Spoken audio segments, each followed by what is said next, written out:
It was a rousing romantic comedy. Oh, do you feel the breeze from the subway? One that provided a revealing look at America's #1 sex goddess. I can feel the goose pimples. But the white-hot sexuality of Marilyn Monroe scorched the censors Would you mind fastening my straps in the back? and touched off a blaze of controversy that sent the actress's personal life into a devastating tailspin. Sorry, I have to go.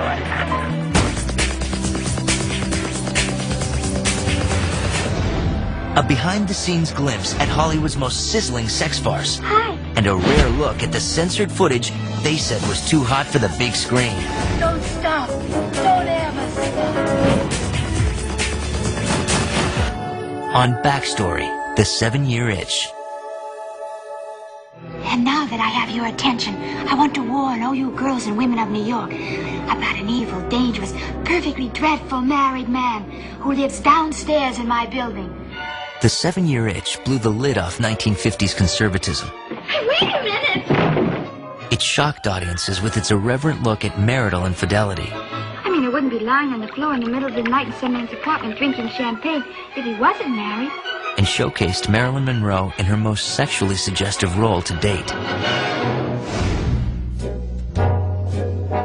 The film was based on George Axelrod's popular 1952 Broadway play about a married man who has an affair with his attractive upstairs neighbor.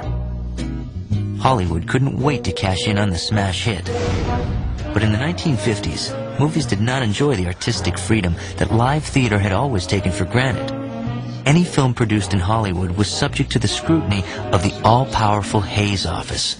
Well, the Hays Office was the self-censorship body that the Hollywood studios created when they were very fearful that the government was going to step in and create a much more onerous form of censorship. The vulgar, the cheap, and the tawdry is out. There is no room on the screen at any time for pictures which offend against common decency, and these the industry will not allow. The censors proclaimed that any film based on the 7-Year Itch would be a blatant violation of the production code, which stated that adultery must never be the subject of comedy or laughter. Hollywood studios quickly backed off from the provocative play. It is surreal that this went on. This kind of a minority opinion could affect the whole course of the movie business, and everybody was so terrified. The studios were terrified of these people. But for Academy Award-winning writer-director Billy Wilder, The 7-Year Itch was not only a great film waiting to be made, it was also an irresistible challenge waiting to be met. Wilder had miraculously managed to sidestep the rigid rules of censorship many times in the past, making films with controversial themes like seduction, adultery, and alcoholism, and he wasted no time in approaching George Axelrod about purchasing the rights to his play. Billy Wilder was my hero. I remember the phone rang in my apartment one night, and Billy Wilder from Hollywood, it's like having a call from God, you know. Axelrod insisted that no film version be made until the play had completed its Broadway run. But with Wilder on board, The 7-Year Itch once again became a hot property in Hollywood. Among the contenders bidding on the project was 20th Century Fox, which had a leg up on its competition, in the form of a 28-year-old sex goddess named Marilyn Monroe. In retrospect, although the 50s is clearly a time of very real political repression and social and sexual repression, you can see those early signs of changing values, and Monroe was clearly part of that.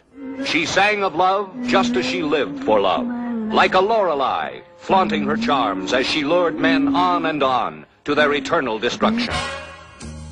Marilyn's film career skyrocketed with such hits as Niagara, Gentlemen Prefer Blondes, and How to Marry a Millionaire. In 1953, a nude photo of the actress appeared on the first issue of Playboy magazine and sent shockwaves across the nation. I don't think there's any question but what the success and the popularity of Marilyn Monroe is directly related to her more obvious sexuality and the very fact that she did pose nude and then admit it and make jokes about it. Say that she had nothing on but the radio. And by the end of the year, she was the biggest star in Hollywood. After Fox secured the film rights to The 7-Year Itch, attention then turned to the casting of Marilyn's enviable co-star. But because the part of Richard Sherman was that of the quintessential everyman, The filmmakers rejected Gary Cooper and other suave, classically handsome leading men. They were looking for someone plain, average, and not necessarily handsome. They were also looking for someone with a comedic touch. Enter Walter Matthau, a rubber-faced actor whom Axelrod had spotted playing a small role in a Broadway play. The old nostalgia. Never misses. Never misses? What am I trying to do? I'll call her up and I'll tell her not to come, that's all. Why ask for trouble? I don't know her number. I don't even know her name. After seeing Mathau's performance in the part, Billy Wilder believed he had found his man. But 20th Century Fox was unwilling to take the risk on a newcomer, and Wilder next turned his sights on the actor who had originated the role on Broadway, Tom Ewell. Absolutely ridiculous. The first night Helen leaves and I'm bringing dames into the apartment. Wilder knew that casting this ordinary-looking actor opposite Marilyn Monroe would turn the 7-Year Itch into the ultimate male fantasy. The studio agreed, and Tom Ewell won the role. But what the filmmakers didn't count on was the wrath of the Hayes office, which was eager to pounce on the production. Wilder and Axelrod had taken all explicit references to adultery out of their script, but they had hoped to merely hint at an extramarital affair in a short scene where a maid finds a hairpin in Ewell's bed. Studio head Darryl Zanuck and producer Charles Feldman adamantly refused the idea, fearing a code rejection. The exasperated Wilder complained that the movie was made under straight-jacketed conditions. The picture, you know, was very simply, I mean, it's about a guy who has an affair with a girl when his wife is away for the summer. And then he feels terribly guilty for it, and the guilts are very funny. But if he hasn't had the affair with the girl, he's got nothing to feel guilty about, so the picture doesn't really make very much sense. The Hayes office demanded that much of Axelrod's most entertaining dialogue be removed from the script as well. George Axelrod is a great writer of sexual comedy lines. It is very troubling, I think, to most filmmakers who want to adapt a humorous play from Broadway to Hollywood to find that the funniest lines and the funniest moments are being just ripped away by a censorship board. We were hamstrung because of the censorship. You swap them 2 darns for a damn. You never allowed to say son of a bitch. I fought for son of a bitch. Couldn't have it. Oh, the hell with that. The goddamn Bob Teller. We did as much as we could, but boy, I tell you, they were really stringent.